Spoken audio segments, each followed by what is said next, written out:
Milé dámy, viete, prečo je dôležité sa pravidelne, dennodenne starať o svoju pokožku? Pretože koža je náš najväčší vylučovací a dýchací orgán. Je to životne dôležitý orgán, o ktorý sa potrebujeme naozaj starať, a našu tvár, trebárs ruky, dekolt si častokrát vlastne takmer počas roka nikdy nezahalujeme. Stále máme vystavenú našu pokožku tváre vonkajším vplyvom, ktoré ovplyvňujú to, ako rýchlo naša koža starne, ako sa vlastne prejavujú jej vlastne kvalita, alebo ako sa prejavuje na povrchu jej zdravosť. Takže poďme sa pozrieť na to, aké všetky funkcie koža plní. V prvom rade je to ochrana. Ochrana proti vonkajším vplyvom, proti UV a UVB lúčom, ochrana ako bariéra proti vonkajšiemu prostrediu.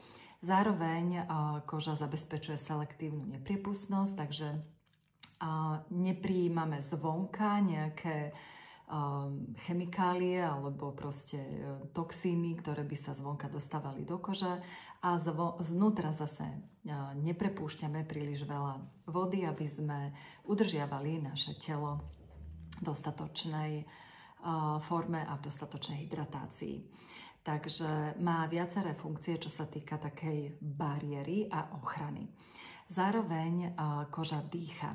Neviem, či ste vedeli, že koža je najväčší vylučovací a dýchací orgán. Na koži máme takmer 2 bilióny kožných pórov, cez ktoré sa naše telo čistí, regeneruje, odstraňuje toxíny. A je to úžasný mechanizmus, ktorý funguje sám bez nás. Mimo ale potrebujeme pomoc, pretože pokiaľ máme trebárs na tvári, ktorá je vystavená vonkajšiemu znečistenému prostrediu, prachu, smogu, nečistotám, pokiaľ tie pory máme vlastne neošetrené, nevyčistené, tak vlastne koža nesprávne dýchá, môže dochádzať k upchávaniu porov a k zápalom. Takže veľmi dôležité je starať sa o kožu aj z toho pohľadu, aby správne dýchala, a keď by sme urobili taký pokus, že by sme sa natreli zo 70% látexom, alebo keď ľudia majú takmer 70% popálení na tele, tak vlastne sa udusia. Takže tá koža naozaj je nevyhnutnou súčasťou nášho dýchacieho procesu.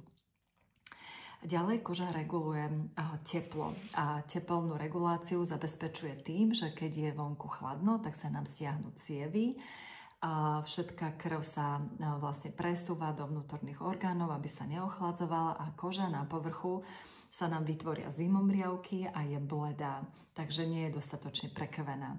Zase naopak, keď je teplo, keď sme po nejakom športe, tak sa tie cievne kapiláry naplnia krvou, koža vlastne rýchlejšie vylučuje pot a vlastne tá pokožka sa nám na povrchu začervená, aby sa čo najviac prekrvila, aby čo najviac vlastne tej vody akoby vylúčila z tela, a na povrchu nám to trošičku ochladzovala. Takže to ochladzovanie prechádza aj tým, keď je príliš teplo, že sa potíme. A koža aj metabolizuje. A znamená to, že nám pomáha vytvárať vitamín D, ktorý je nevyhnutný pre pevnosť, stavbu našej kostry a kosti. A D vitamín vlastne sa vytvára vďaka pozitívnym UVB lúčom, ktoré vplyvom na našu pokožku vlastne podporujú tvorbu vitamínu D. A taká pikoška, naše produkty na slnečnú starostlivosť, na ochranu proti UV a lúčom vlastne podporujú to, aby sme chránili kožu proti negatívnym UV lúčom, ktoré spôsobujú trebárs aj rakovinu kože, rôzne neduhy na pleti, ako je starnutie, pigmentáciu pleti. Ale UVB prepúšťa, takže UVB nám slúžia na to, aby naša koža vlastne cez kožu sa vytváral práve D vitamín. Ďalej, čo je dôležitou funkciou kože, je to, že nás informuje. Informuje nás o tom, ako je treba zvonku a na pocity, pretože keď sa niečo chytíme, tak cítime, či je niečo studené, teplé. Dáva nám aj taký sociálny kontakt s ľuďmi, pretože keď niekoho pohľadíme, cítime aj emócie, takže nám vytvára vlastne aj pocity. pretože na koži je 900 nervových zakončení na centimetr štvorcový. Viete si to predstaviť, ako to je veľmi veľa.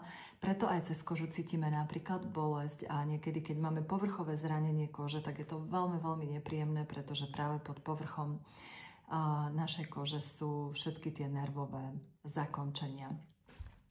Takže toľko taká základná funkcia kože, ktorú keď si uvedomíme, tak vlastne zmysel starostlivosti o pleť nám dá ešte väčší význam. A keď to budeme vedieť v krátkosti počas našich hodiniek krásy len zhrnúť, upozorniť klientku, že naozaj tá jej starostlivosť sa jej vráti, vyplatí, pretože naša koža má aj pamäťové bunky a práve pamäťové bunky nám spôsobujú to, že keď sa treba v nejakom roku spálime, na ďalší rok sa nám na tom mieste môžu vytvoriť pigmentové fláky, alebo tie pamäťové bunky nám pomáhajú aj tomu, že si pamätá naša koža, že bola voľakedy mladšia, lepšie vyživená, sviežejšia a lepšie sa nám regenerovala. A vďaka vlastne kvalite našich prípravkov a dobrej kombinácii sa jej tá pamäť na to omladzovanie vráti. A my môžeme naozaj z roka na rok vyzerať lepšie. Čo je ďalej dôležité pri koži povedať, že koža si vytvára sama svoj hydrolipidický film, čo je zmes vody a tukov.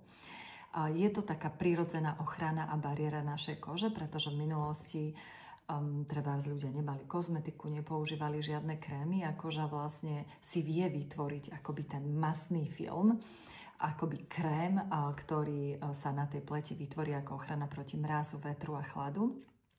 A zase keď je dobre hydratovaná, trebárs to môžete zažiť v nejakých destináciách v krajinách, kde je vysoká vlhkosť, tak tam zase tá koža sa dobre vie napiť tou vodou a je naozaj na povrchu taká vláčna a vypnutá.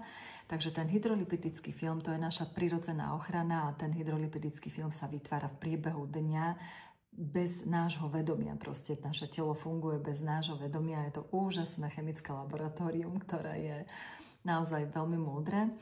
A preto sa nám aj v priebehu dňa môže stať, že sa môžeme v priebehu dňa začať lesknúť, že tá koža proste, aj keď sa ráno natreme nejakým zmatňujúcim krémom, dámy, ktoré majú masnejšiu pleť, cez deň môžu mať, keď sa im príliš dehydruje tá pokožka trebárs vplyvom klimatizácie alebo nejakej dehydratácie znútra, tak sa vytvára vlastne taká masnejšia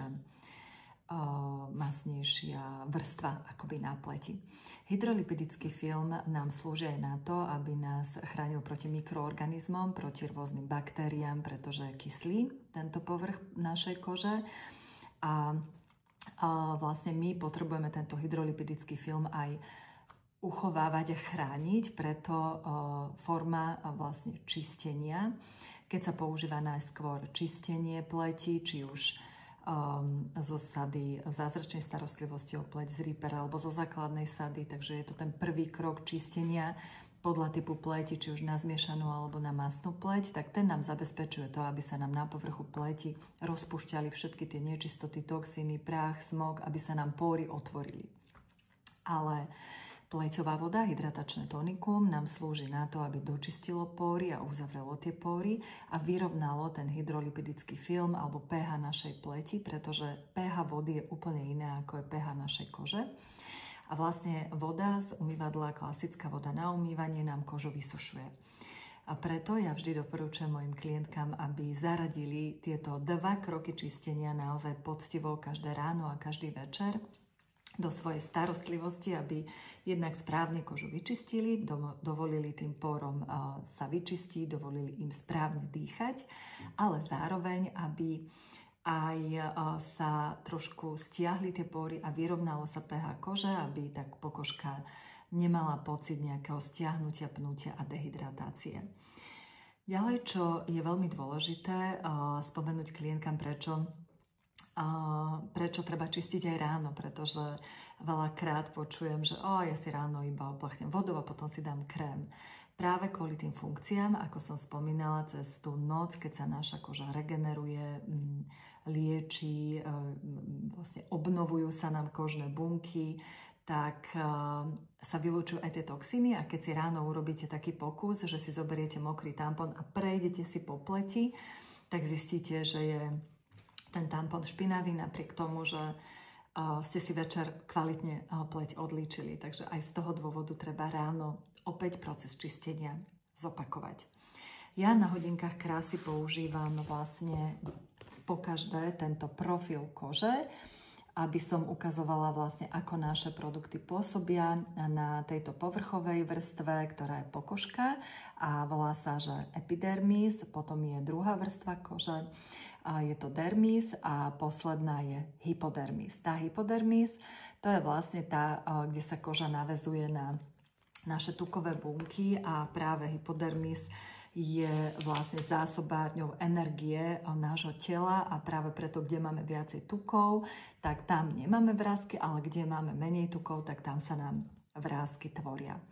Táto stredná vrstva kože, dermis, tá vlastne zabezpečuje to a spôsobuje to, ako je zdravá, svieža a mladá naša koža, pretože práve v tejto vrstve sa nám tvoria nové bunky, nachádza sa v tejto vrstve vlastne vrstva kolagénových a elastínových vlákien, ktoré sú v takej štruktúre, v takej mriežke a keď postupne starneme, vlastne približne okolo 25. roku už sa nám tieto kolagénové elastínové vlákna prirodzene same nevytvárajú, potrebujeme ich podporovať, potrebujeme dodávať viacej do kože, viacej kolagénu, viacej elastínu, aby sa nám vlastne tá štruktúra našej kože udržiavala, aby nám nepadali viečka, netvorili sa nám vrásky a naozaj už okolo toho 25.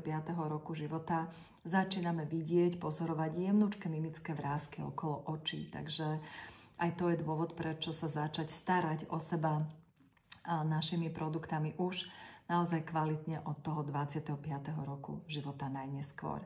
Tieto kolagénové a elastinové vlákna, vlastne, ktoré sú v tej vnútornej vrstve kože, vlastne spôsobujú to, že plávajú v kyseline hyaluronovej a viete, že mnohé naše produkty sú s obsahom kyseliny hyaluronovej.